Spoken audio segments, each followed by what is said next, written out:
Praise the Lord. தேவனுக்கு மகிமை உண்டாவதாக.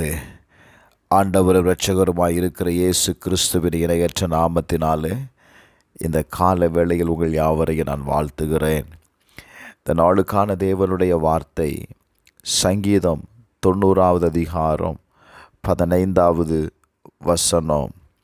தேவரீர் எங்களை சிறுமைப்படுத்தின நாட்களுக்கும் நாங்கள் துன்பத்தை கண்ட வருஷங்களுக்கும் சரியாய் எங்களை மகிழ்ச்சியாக்கும். எனக்கு அன்பானவர்களே, வருடத்தின் கடைசி நாளில் நாம் கடந்து வந்திருக்கிறோம். ஆண்டவர் இந்த நாளில் நீங்கள் சிறுமைப்பட்ட நாட்களுக்கும் துன்பத்தை கண்ட நாட்களுக்கும் சரியாய் உங்களை மகிழ்ச்சியாக்கப் போகிறார். இந்த சங்கீதம் மோசே எழுதிய ஒரு ஜெபமாகும். மோசே அவன் சொல்லும்போது அவன் வாழ்க்கை முழுவதும் வனாந்தர அனுபவங்களும் காத்திருப்புகளும் சோதனைகள் நிறைந்ததுமாயிருந்தது. இப்படிப்பட்ட சூழ்நிலையில் மோசே தேவனை நோக்கி ஒரு தைரியமான ஜெபத்தை எழுப்புகிறார். ஆண்டவரே, துன்பத்திற்கு ஒப்பான சந்தோஷம் எனக்கு வேண்டும் என்று சொல்லுகிறார். எனக்கு அன்பானவர்களே, இந்த வசனம் தேவன் நம்முடைய வேதனைகளை கவனிக்காதவர் அல்ல என்பதை வெளிப்படுத்துகிறது. அநேக நேரத்தில் நாம் என்ன நினைக்கிறோம், தேவன் பிரைஸ் தி லார்ட் நம்மளை கவனிக்கவில்லை, நம் வேதனைகளை அவர் அறியவில்லை என்று நினைக்கிறோம். நல்ல கவனிங்களேன், நான் இப்படி சொல்கிறேன். நாம் அனுபவித்த ஒவ்வொரு துக்க நாட்களையும் ஒவ்வொரு கஷ்டமான நாட்களையும் அவர் அறிந்திருக்கிறார். மோசே துன்பத்தை மறுக்கவில்லை, ஆனால் அந்த துன்பத்திற்கு ஈடாக தேவனுடைய மகிழ்ச்சியை அவர் கேட்கிறதை நீங்கள் பார்க்க முடியும். எனக்கு அன்பானவர்களே, இந்த கால வேளையில் நீங்கள் கடினமான பாதைகளை நீங்கள் கடந்து வந்திருக்கலாம். இந்த ஆண்டு முழுவதும் ஒரு மகிழ்ச்சியற்ற ஆண்டாக ஒரு வேளை இருந்திருக்கிறோம். பாருங்களேன், நீங்கள் இன்றைக்கு இந்த வருடத்தின் கடைசி நாளில் செய்ய வேண்டியது என்ன தெரியுமா? ஆண்டவரே, இப்படிப்பட்ட நாட்களை நான் கடந்து வந்திருக்கிறேன்ப்பா. என் நாட்கள் முழுவதும் வேதனையும் துன்பமும் கஷ்டமும் நிறைந்ததாக இருந்தது. ஆனாலும் நீர் அந்த நாட்களை கடந்து வர எனக்கு கிருபை செய்தீங்க. இனி வருகிற நாட்களில் அந்த நாட்களுக்கு பதிலாக என்னை மகிழ்ச்சியாக்கும் அப்படின்னு நீங்கள் சொல்லி பாருங்கள். கட்டாயம் வருகிற ஆண்டு உங்கள் வாழ்க்கையில் ஒரு மிகப்பெரிய ஆசீர்வாதத்தின் ஆண்டாய் மாறுங்க. பல நேரங்களில் நாம் என்ன நினைக்கிறோம் அப்படின்னா, நமக்கு வருகிற சோதனைகள், நமக்கு வருகிற கஷ்டங்கள் உடனே மாறணும்னு நினைக்கிறோம்.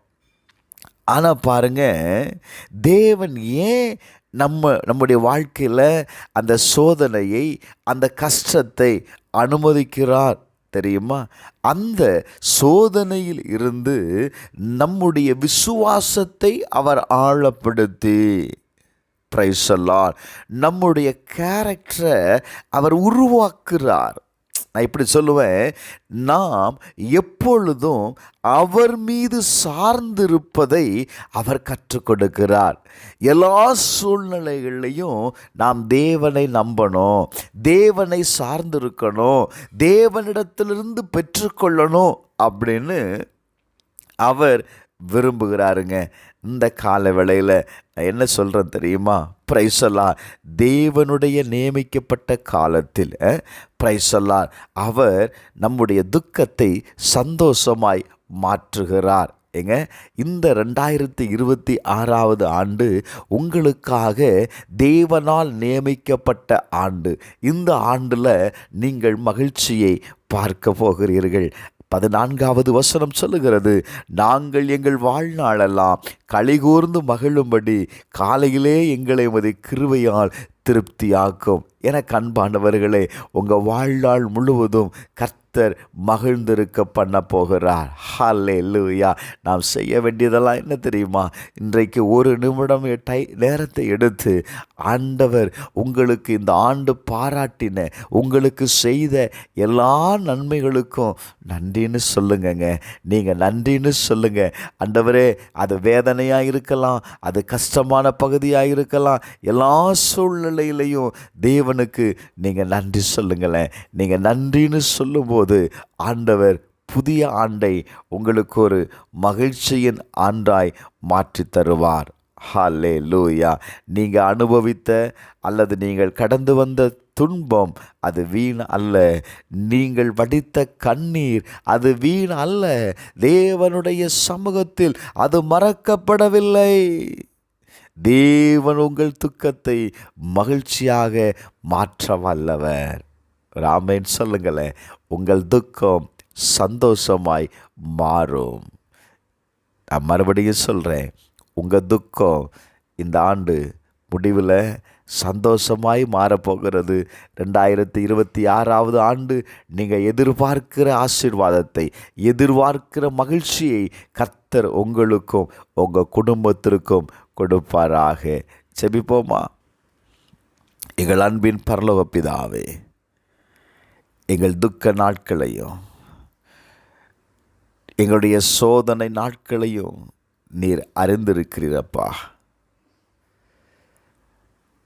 நீர் அதற்கேற்ற கிருபையை எங்களுக்கு கொடுத்து எங்களை மகிழ்ச்சி அடைய செய்யும். எங்கள் துக்கத்தை சந்தோஷமாக மாற்றி எங்கள் வாழ்க்கையில் உம்மை மட்டும் மகிமைப்படுத்தும்படி செய்யும். இயேசுவின் நாமத்தில் செபிக்கிறேன் நல்ல பிதாவே. ஆமென்.